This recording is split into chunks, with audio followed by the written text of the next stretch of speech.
الرحمن الرحیم۔ ہمارے آج کے درس قرآن حکیم کا عنوان ہے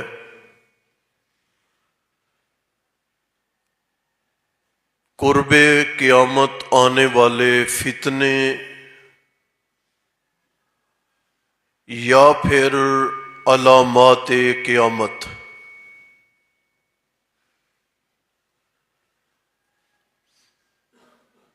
حضرت صلی اللہ تعالی علیہ وسلم مسجد نبوی میں تشریف فرما تھے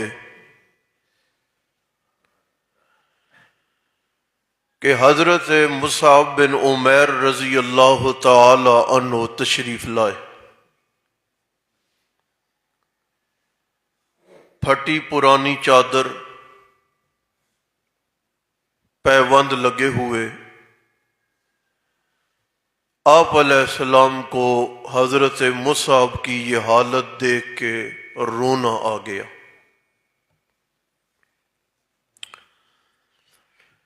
اس لیے کہ اسلام سے پہلے حضرت مصعب بن عمیر کی جو حالت ہے وہ بڑی، چونکہ مالی طور پہ بڑے مستحکم تھے، لباس بڑا عمدہ، خوشبو بڑی مہنگی، قربانیاں دے دے کے آج کی یہ حالت جب رسول پاک نے دیکھی تو آنسو آ گئے۔ نبی مکرم صلی اللہ تعالی علیہ وسلم نے فرمایا، تمہاری اس وقت کیا حالت ہوگی جب تمہارے دسترخوان سے ایک پیالہ اٹھایا جائے گا، دوسرا پیالہ رکھا جائے گا، دنیا کے قیمتی کپڑے تمہارے پاس اتنے ہوں گے کہ ایک صبح کو پہنو گے، دوسرا شام کو پہنو گے۔ صحابہ نے عرض کی، یا رسول اللہ وہ حالت تو بڑی عمدہ ہوگی، ہمیں معاش کا فکر نہیں ہوگا، اللہ کی راہ میں دینا آسان ہوگا، عبادات میں بڑی توجہ رہے گی، ہم ضروریات زندگی سے بے فکر ہوں گے۔ نبی پاک علیہ السلام نے فرمایا، نہیں، تمہاری اس مالی حالت سے یہ غربت بہتر ہے، کیونکہ وہ آنے والا زمانہ مالی طور پہ تمہیں فتنے میں مبتلا کر دے گا۔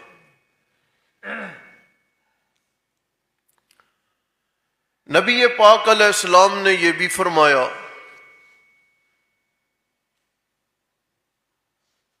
کہ زمانہ قیامت کے قریب کچھ ان حالتوں کو دیکھے گا، عورتیں لباس پہننے کے باوجود بے لباس ہوں گی،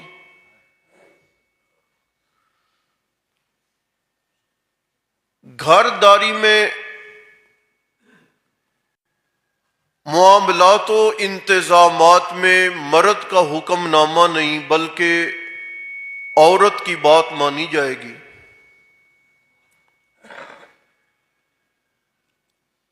لوگ دوستوں کی بات کو مانیں گے اور باپ کو دور کریں گے،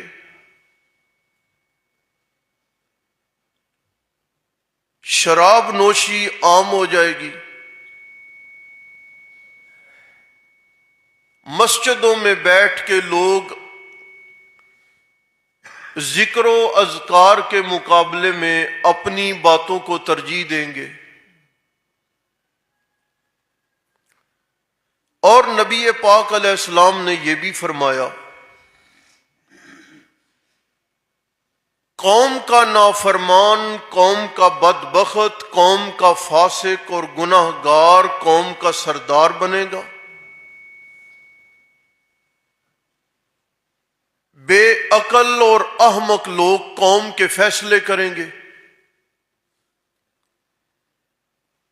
اور نبی پاک علیہ السلام نے یہ بھی فرمایا کہ لوگوں کا احترام ان کی بد زبانی کی وجہ سے کیا جائے گا، لوگوں کا احترام لوگوں کے شر سے بچنے کے لیے کیا جائے گا۔ حسد عام ہوگا، قتل کرنے والے کو علم نہیں ہوگا کہ میں نے مارا کیوں، قتل ہونے والے کو بھی علم نہیں ہوگا کہ میں مارا کیوں گیا۔ ایک جملہ یاد رکھیں، آواز ٹھیک کریں اس کی یار نعمان، کل خطیۃ نسى اللہ ان یغفر، ہر خطا کے بارے میں، ہر گناہ کے بارے میں یہ امید ہے کہ معافی مل جائے گی، الا من مات مشرکا، جو حالت شرک میں مر گیا اس کی کوئی معافی نہیں، او قاتل مؤمنا متعمدا، یا کسی مومن کو جان بوجھ کے قتل کیا اس کی بھی کوئی معافی نہیں۔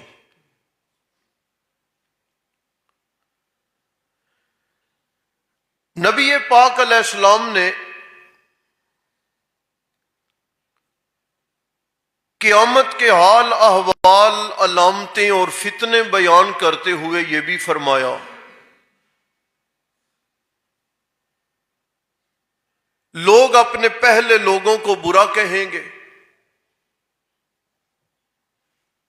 قرآن پڑھیں گے لیکن حلق سے نیچے نہیں اترے گا، یہود و نصارہ کے کہنے پہ عمل کریں گے، کتنے فتنے میں بیان کروں۔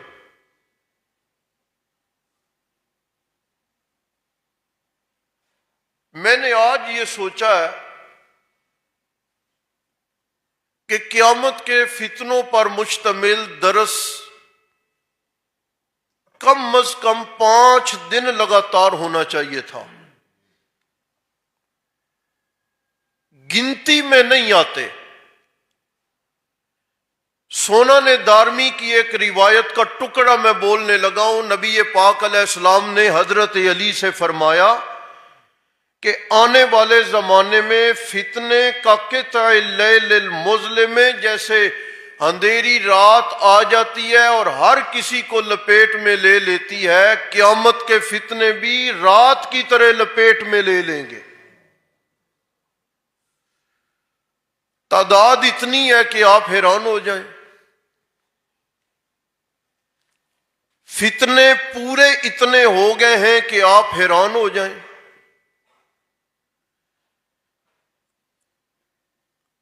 ان میں نبی پاک علیہ السلام نے فتنہ دجال کا ذکر بھی کیا، ان میں نبی پاک علیہ السلام نے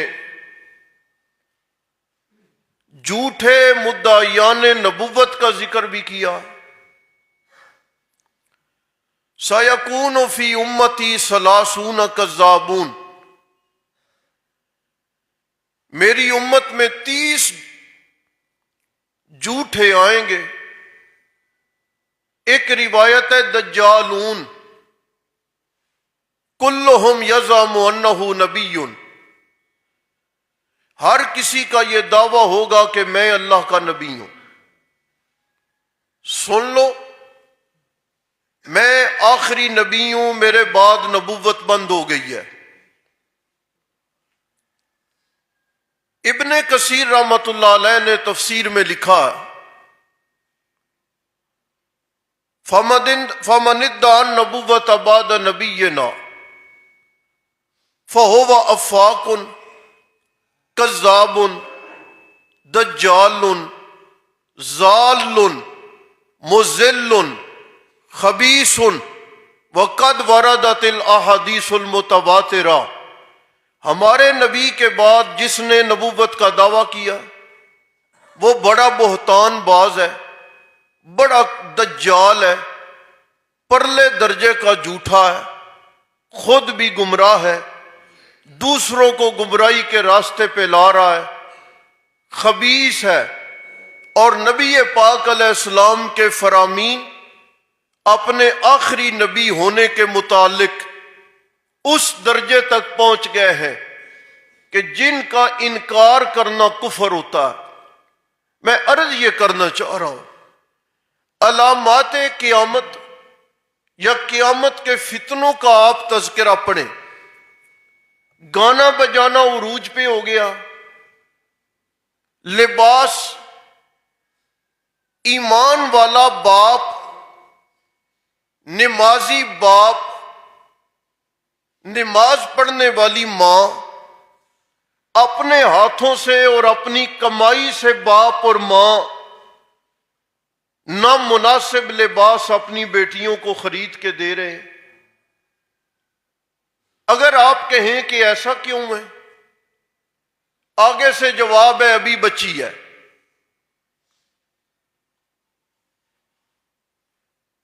کیا آپ کو علم نہیں ہے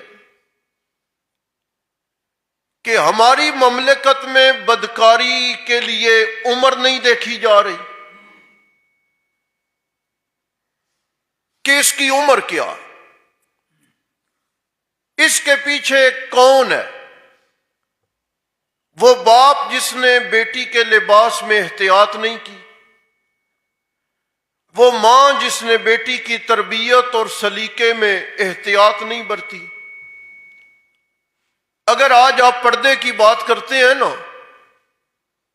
تو آگے سے ایک ہی جواب ہے، چچا کے بیٹے سے پردہ کرے۔ کیا ہماری بیٹی اپنے ماموں کے بیٹے سے پردہ کرے؟ یہ خالہ کے بیٹے اور پھپھو کے بیٹے سے کیا پردہ ہے؟ آپ میرے جملے کو سنیں اور عمل کی کوشش کریں۔ گلی محلے میں پھرنے والے عیاش لڑکے سے جتنا پردہ ضروری ہے اس سے زیادہ چچا اور ماموں کے بیٹے سے پردہ ضروری ہے، یہ یاد رکھیے۔ ہمارے لوگوں نے جدید تعلیم کے نام پہ ہمیں یہ پڑھانا شروع کیا اور ہمارے بچوں کی، بہن بھائیوں کی یہ ذہن سازی شروع کی ہے، آنکھوں کا پردہ ہوتا، پردہ تو دل کا، دل صاف ہونا چاہیے۔ میں پہلے بھی عرض کرتا ہوں، آج پھر عرض کرنے لگا ہوں، دنیا کا پاکیزہ ترین دل والا انسان نبیوں کے بعد حضرت صدیق اکبر ہے۔ کیا انہوں نے آنکھوں کو جھکایا انہوں نے، اور دنیا کی پاکیزہ ترین دل والی خاتون حضرت فاطمہ ہے، حضرت عائشہ ہے، نبی کی ازواج ہیں، نبی کی بیٹیاں ہیں۔ اوڑی چادریں انہوں نے۔ میرے بھائیوں، ہم اس لپیٹ میں آ چکے ہیں، ہم آئے دن ان فتنوں کا شکار ہو رہے ہیں، ہر آئے دن فتنوں کے تیر ہمارے جسم سے لگ رہے ہیں۔ حضرت علی رضی اللہ تعالی عنہ نے جب یہ فرمان سنا کہ اندھیری رات کی طرح فتنے آ رہے ہیں، دارمی میں روایت ہے، ابن کثیر نے، قرطبی نے مقدمے میں بھی نقل کی ہے، مل مخرج منہا یا رسول اللہ، حضور یہ جو اندھیری رات کی طرح فتنے آ کے ڈھانپ لیں گے، ان سے نکلنے کا کوئی طریقہ ہے؟ کوئی راستہ ہے؟ کوئی ایسا ذریعہ کہ ہم اپنے آپ کو فتنوں سے بچا سکیں؟ نبی پاک علیہ السلام نے ایک ہی جملہ بولا، آپ نے فرمایا کتاب اللہ، ان فتنوں سے بچنے کا ایک ہی راستہ ہے کہ اپنے آپ کو اللہ کی کتاب قرآن کے قریب کر لو۔ آپ سنبھلیں، اپنے مزاجوں کو بدلیں، اپنی تربیت کریں، ہر رات سونے سے پہلے اپنا احتساب کریں، اپنے گناہوں کو گنیں، صبح سے شام تک کی جانے والی اچھائیوں کو گنیں۔ اگر میں نے، آپ نے اپنی زندگی کا یہ احتساب شروع کر دیا اور ہم نے اپنی زندگی کی جانچ شروع کر دی، آج ہمیں گناہ زیادہ نظر آئیں گے، لیکن روزانہ کی اپنی گرفت کے بعد ایک وقت آئے گا کہ ہمیں اپنے گناہ، اپنی خطائیں تھوڑی اور اپنی نیکیاں زیادہ نظر آئیں گی۔ ہم گالی کے سوا بولتے نہیں۔ پھر آخری جملہ، ہم گالی کے سوا بولتے نہیں۔ قتل و قتال ہمارا مشغلہ بن گیا، نشہ لینا بیچنا کرنا عام ہو گیا، زبان درازی کینہ بغض عام ہو گیا، مسجدوں کا احترام و تقدس ختم ہو گیا۔ کیا بنے گا؟ کیا کریں گے ہم؟ کس منہ سے حساب و کتاب کے لیے ترازو پہ ہم جائیں گے؟ آپ اندازہ نہیں کرتے کہ ہم اپنی زندگی کے کس نظام پہ کھڑے ہیں؟ نبی پاک علیہ السلام نے فرمایا معاشر میں ایک بندے کا نام لیا جائے گا، فلاں فلاں کا بیٹا آ گیا۔ کوئی کسی کا حساب و کتاب ہے؟ یہ رحمان کا دربار ہے، یہ پروردگار عالم کا دربار ہے، یہ عدل و انصاف کی جگہ ہے۔ آ جائیں۔ نبی پاک علیہ السلام نے فرمایا وَمِنْ هَذَا وَمِنْ هَذَا وَمِنْ هَذَا وَمِنْ هَذَا، یوں چاروں اطراف آپ نے اشارہ کیا، ادھر سے لوگ آئیں گے، ادھر سے لوگ آئیں گے، ادھر سے لوگ آئیں گے، یہاں سے لوگ آئیں گے، کتاریں لگ جائیں گی۔ مولا اس نے مجھے گالی دی ہے، اللہ اس بندے کی نیکیاں لیں گے، اس مظلوم کے نامہ اعمال میں ڈالیں گے، کہیں گے جا تیری گالیوں کا حساب پورا ہو گیا۔ یا اللہ اس نے مجھے تھپڑ مارا، اللہ اس بندے کی نیکیاں لیں گے، تھپڑ والے کا حساب برابر کریں گے، جا تیرا حساب برابر ہو گیا۔ مولا اس نے میری زمین دبائی ہے، اللہ گناہ کے حساب سے اس بندے کی نیکیاں لیں گے، اس بندے کے نامہ اعمال میں ڈالیں گے۔ لوگ اپنا اپنا حساب کرتے کرتے کرتے کرتے اس بندے کی نیکیاں ختم ہو جائیں گی۔ اللہ کہیں گے اب نیکیاں ختم ہیں، لیکن حساب لینے والے لوگ ابھی باقی کھڑے ہیں۔ اللہ کہیں گے اب کیا لینا ہے تم نے؟ اس کے پاس تو نیکیاں رہ نہیں گئیں۔ تو لوگ کہیں گے مولا اگر اس کے پاس نیکیاں نہیں ہیں نا تو ہمارے گناہ اس کے نامہ اعمال میں ڈال دے۔ اللہ پھر بندوں کی باتیں سنیں گے اور ان کے ظلم اور مظلومیت کے اعتبار سے ان کے گناہ اس بندے کے نامہ اعمال میں ڈالیں گے۔ جب لوگ ختم ہوں گے نا تو نبی پاک علیہ السلام نے فرمایا اود پہاڑ جتنی نیکیاں لانے والا اود پہاڑ جتنے گناہ اپنے کندھے پہ اٹھا کے جہنم میں ڈال دیا جائے گا۔ یہ کون ہے؟ یہ وہ تسبیح پڑھنے والا۔ یہ کون ہے؟ یہ وہ تہجد گزار ہے۔ تسبیح پڑھتا ہے تو اود پہاڑ جتنی نیکیاں ہیں نا، نمازیں پڑھتا ہے تو اوت پہاڑ جتنی نیکیاں ہیں نا اتنی نیکیاں لے کے آنے والا، لیکن اپنے معاملات میں فکر مند نہیں ہے، اپنے معاملات میں وہ سیریس نہیں ہے۔ گلی میں آنے والے لوگ اسے دیکھ کے راستہ بدل دیتے ہیں شر کی وجہ سے، گھر کی چار دیواری میں داخل ہونے لگے تو بیٹے بیٹیاں سہم جاتے ہیں شر کی وجہ سے۔ وہ یہ نہیں دیکھتے کہ ہمارا نمازی باپ آ گیا، بلکہ نبی پاک علیہ السلام نے فرمایا انما احسنکم اخلاقا لاہلی، تم میں عمدہ بندہ وہ ہے جو اپنے گھر کی چار دیواری میں عمدہ ہو۔ بیوی سے بولنے کی تمیز نہیں، بیٹی کو خطاب کرنے کا طریقہ نہیں، بیٹے سے بات کرنے کا سلیقہ نہیں، ماں باپ سے معاملات طے کرنے کے ادب آداب نہیں۔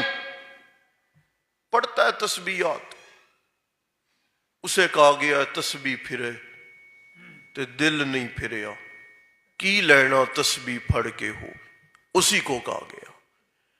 میرے بھائیوں، یہ رمضان تربیت کا مہینہ ہے، احتساب کا مہینہ ہے، یہ جانچ پڑتال کا مہینہ ہے۔